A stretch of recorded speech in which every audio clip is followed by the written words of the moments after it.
சரியா? சரி, இன்றைக்கு ஆண்டவர் எனக்கு என்ன வார்த்தை சொல்லுகிறார்?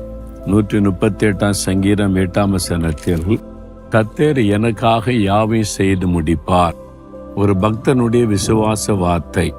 அவர் அப்படி சொல்லி ஆண்டவரை துதித்ததுனால கர்த்தர் எல்லாவற்றையும் அவருக்காக செய்து முடித்தார். தாவீது என்ற ஒரு பக்தனுக்கு நீங்களும் சொன்னீங்கன்னா, கர்த்தர் எனக்காக யாவற்றையும் செய்து முடிப்பார்.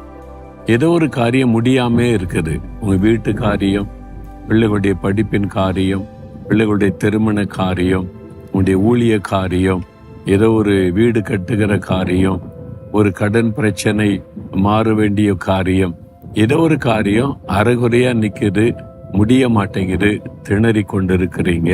பல முயற்சி பண்றீங்க, பல ஆள் கட்ட போறீங்க, ஒன்றும் நடக்க மாட்டேங்குதுன்னு கலங்குறீங்க. இது எப்பந்தான் முடியும்னு நினைக்கிறீங்க. கர்த்தர் உங்களுக்காக யாவற்றை செய்து முடிப்பார். ஒரு வாக்கு கொடுக்கிறார். நீங்களும் விசுவாசத்தோட சொல்லுங்க, கர்த்தர் எனக்காக யாவை செய்து முடிப்பார்.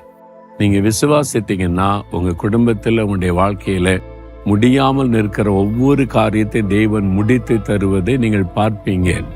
அவர் காரியங்களை முடித்து கொடுக்கிற தேவன். மனிதனால் முடியாதவைகளையும் முடித்து கொடுக்கிற வல்லமையுள்ள தேவன்.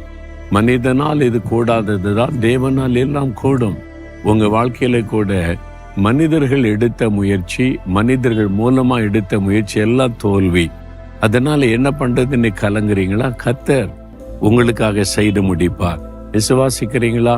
அந்த விசுவாசத்தோட இந்த காரியத்துல கர்த்தர் எனக்காக யாவை செய்து முடிப்பார் அப்படின்னு சொல்லுங்க. உடனே அற்புதம் நடப்பதை காண்பீங்க. சொல்றீங்களா? அப்படியே கண்களை மூடி, கர்த்தர் எனக்காக யாவையும் செய்து முடிப்பார். ஆண்டவரே, நான்